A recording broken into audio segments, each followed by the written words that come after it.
Hello students, welcome to ACS Pathshala. आज हम सीखेंगे perimeter and area. Think that you are walking around a park. आप एक park के चारों तरफ घूम रहे हैं। तुम पूरा पार्क घूमकर वापस स्टार्टिंग पॉइंट पर आ जाते हो। ठीक है, तो आपने कितनी डिस्टेंस कवर करी?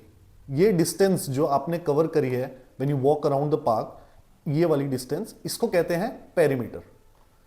ठीक है, और बच्चों, अगर हम इस पार्क के अंदर की जमीन को पूरा, ये जो जमीन है पार्क के अंदर की, इसको पूरा कारपेट से कवर कर देंगे, तो जो भी जमीन कवर होगी उसको कहते हैं एरिया। ठीक है, हर एक शेप का अपना एक एरिया होता है, अपना एक पेरीमीटर होता है। आइए आज हम दोनों समझते हैं इन डिटेल में।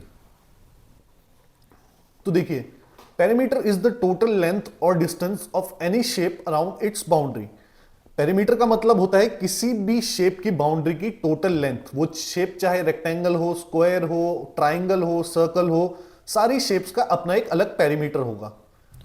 तो जैसा कि मैंने आपको बताया कि जब हम किसी शेप के बाहर घूमते हैं तो जो डिस्टेंस हमें मिलती है, ये बाहर वाली डिस्टेंस, इसी को पेरीमीटर कहते हैं। ये एक रेक्टेंगल है।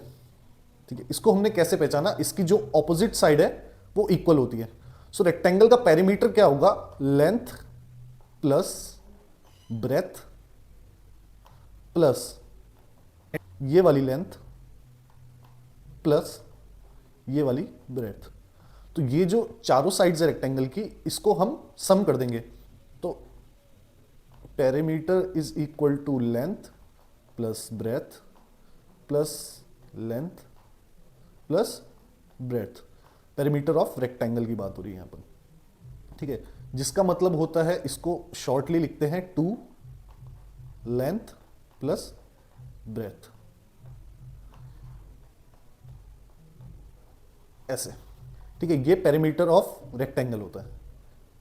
ठीक है, चलिए अब समझते हैं पेरीमीटर ऑफ स्क्वायर को। जैसा कि आपको पता है, स्क्वायर की चारों साइड्स इक्वल होती है। ठीक है, तो इसलिए पेरीमीटर ऑफ स्क्वायर होगा side plus side plus side plus side.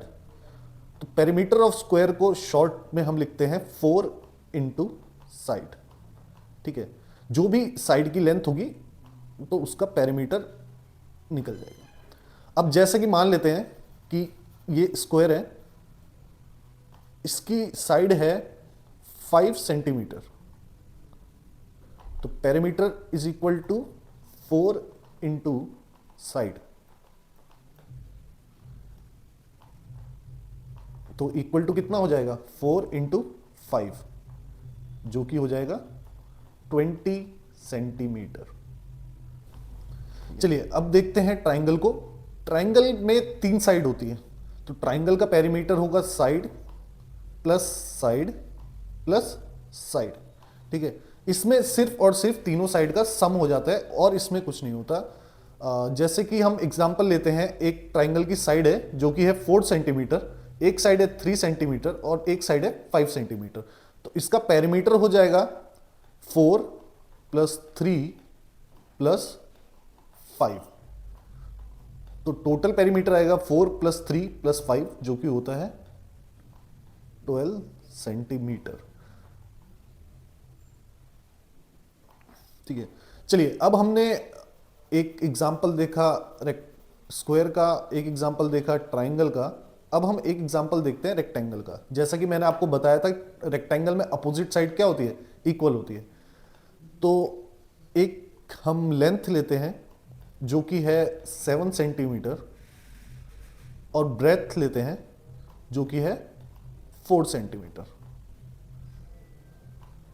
तो ये वाली लेंथ अगर 7 सेंटीमीटर है तो सिमिलरली ये भी 7 सेंटीमीटर हो जाएगी, और ये वाली ब्रेथ अगर 4 सेंटीमीटर है तो सिमिलरली ये भी 4 सेंटीमीटर हो जाएगी। ठीक है, चलिए पेरीमीटर मैंने आपको बताया था रेक्टेंगल का होता है 2 इंटू लेंथ प्लस ब्रेथ। तो 2 इंटू 7 प्लस 4, जो कि होगा 2 इंटू 11, जो कि हो जाएगा 2 इंटू 11 कितना होता है 22 सेंटीमीटर।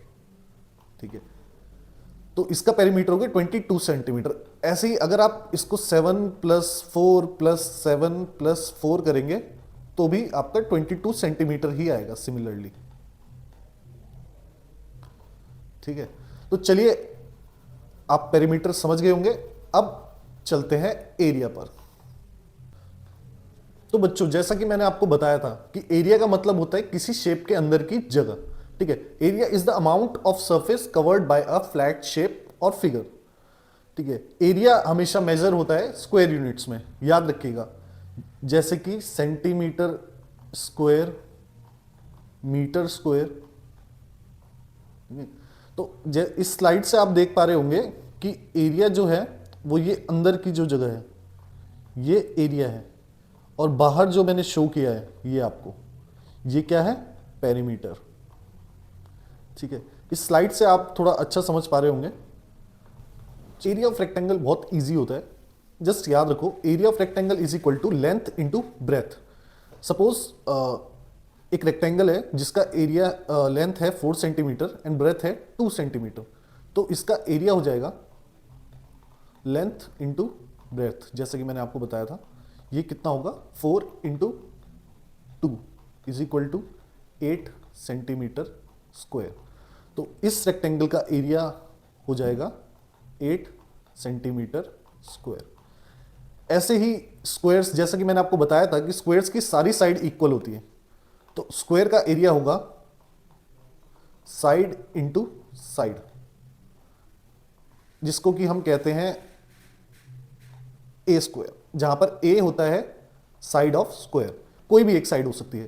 ठीक है, जैसे कि अगर एक साइड दी है 5 सेंटीमीटर तो एरिया हो जाएगा 5 का स्क्वायर, जो कि होता है 25 सेंटीमीटर स्क्वायर।